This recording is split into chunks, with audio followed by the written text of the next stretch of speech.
Beaucoup de gens me demandent qui est Mohamed Kassim dont je traduis les rêves. Voici l'histoire de Mohamed Kassim. Bismillahirrahmanirrahim, assalamu alaikum.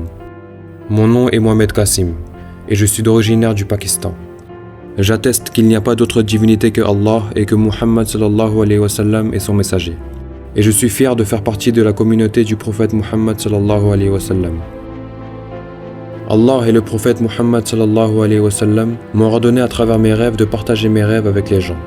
C'est pour cela que je vous demande de ne pas me blâmer, car je ne fais qu'obéir aux ordres d'Allah et du prophète sallallahu alayhi wa sallam. La miséricorde d'Allah est pour tout le monde et je partage mes rêves uniquement dans le but de me rapprocher d'Allah. C'est pour cela que je place ma confiance qu'en Allah et que lui seul est mon témoin. Depuis les 30 dernières années, Allah et le prophète Muhammad sallallahu alayhi wa sallam viennent dans mes rêves. Jusqu'à maintenant, Allah est venu dans mes rêves au moins 500 fois. Et le prophète Muhammad sallallahu alayhi wa sallam est venu dans mes rêves plus de 300 fois. J'avais environ 12 ou 13 ans lorsque Allah et le prophète sallallahu alayhi wa sallam sont venus dans mon rêve ensemble pour la première fois. Après cela, en 1993, lorsque j'ai eu 17 ans, ils ont commencé à venir dans mes rêves continuellement.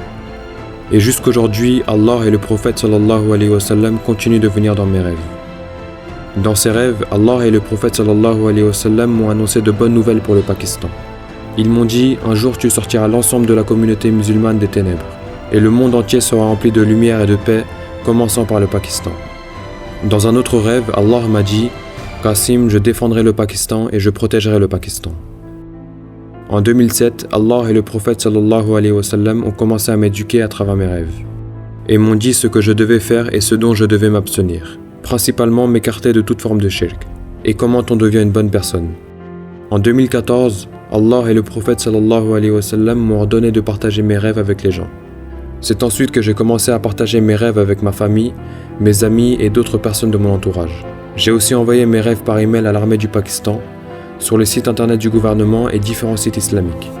Mais personne ne s'y est intéressé. Et après cela, j'ai cessé de partager mes rêves. Ensuite, pendant une nuit de décembre 2014, le prophète sallallahu alayhi wa sallam est venu 2 fois dans mon rêve et m'a dit « Kassim, il faut que tu sauves l'islam et le Pakistan en partageant tes rêves. » J'ai dit que je racontais mes rêves à tant de personnes, mais personne n'y a cru. Qu'est-ce que je peux faire de plus? C'est alors que quelques jours plus tard, l'attentat sur les enfants de l'école de Peshawar a eu lieu.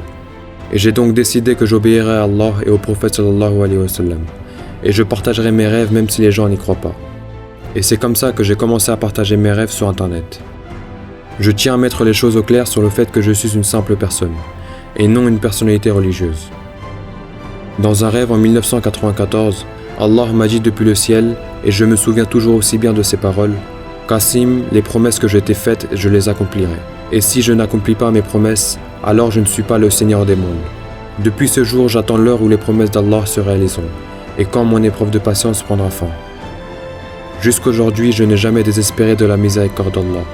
Mais dès lors que je commence à perdre un peu espoir, Allah ou le prophète sallallahu alayhi wa sallam viennent dans mon rêve et me disent « Kassim, il ne faut pas désespérer de la miséricorde d'Allah.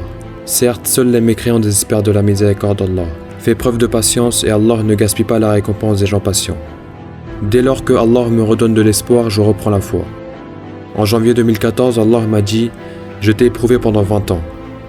Je voulais voir si tu n'étais pas de ceux qui désespèrent de la miséricorde d'Allah. » De la même façon, dans un rêve en 2003, Allah me dit « Kassim, tant que l'heure de mes promesses n'arrive pas, alors même si tu mettais ta main dans de l'or, l'or deviendrait du sable. Mais dès lors que l'heure de mes promesses arrivera, même quand tu mettras ta main dans du sable, alors il deviendra de l'or par mon commandement. » Dans mes rêves, je n'ai jamais vu Allah, du fait que je me vois debout devant le trône d'Allah et je n'ai pas le courage de lever la tête, semblable à lorsque nous sommes debout en prière avec la tête baissée. Ou sinon je vois la lumière d'Allah et la voix d'Allah émane de l'intérieur de sa lumière. Ou bien Allah me parle directement du ciel. De même, devant le prophète Muhammad sallallahu alayhi wa sallam, je n'ai pas le courage de lever la tête, car mon regard se baisse par respect. Et c'est la raison pour laquelle jusqu'aujourd'hui, je n'ai jamais vu le visage du prophète sallallahu alayhi wa sallam. En revanche, j'ai vu le prophète sallallahu alayhi wa sallam de loin, mais à une telle distance qu'on ne distingue pas les traits de son visage.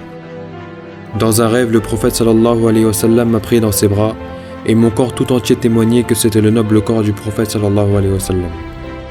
De même, dans plusieurs de mes rêves, j'ai serré la main au prophète sallallahu alayhi wa sallam et ma main témoignait que je serrais la main du prophète sallallahu alayhi wa sallam.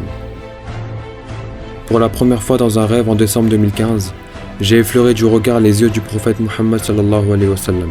Mais mes yeux sont restés figés, et par conséquent je n'ai pas pu regarder vers son visage. J'avais l'impression que Allah avait rempli toute sa lumière dans les yeux du prophète sallallahu alayhi wa sallam.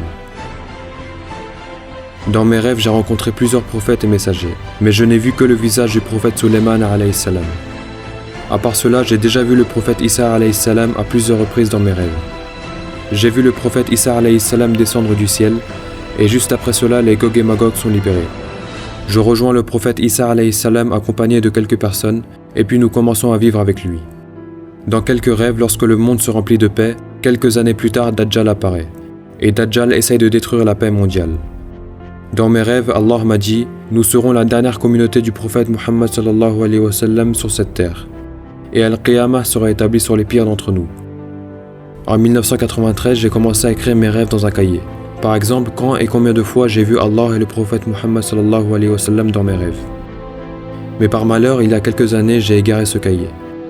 Il y a plus de 800 rêves dans lesquels je parle avec Allah et le prophète Muhammad sallallahu alayhi wa sallam. Et je me rappelle de la plupart de ces rêves jusqu'aujourd'hui.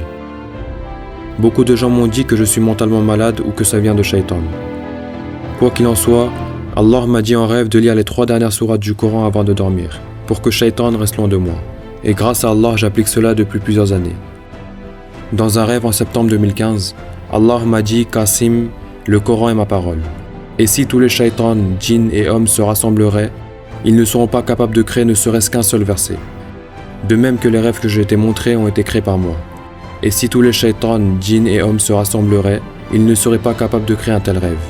Et Shaitan ne peut montrer un tel rêve à personne. Ces rêves sont d'Allah, le Seigneur des mondes. Allah m'a dit dans plusieurs rêves « Qasim, un jour je t'aiderai et je te ferai réussir. Et le monde entier verra ta réussite. J'accomplirai toutes les promesses que je t'ai faites, même s'il ne reste qu'un jour avant le Qiyamah. Allah ne m'a jamais dit quand ce jour arrivera, mais j'attends ce jour depuis les 27 dernières années.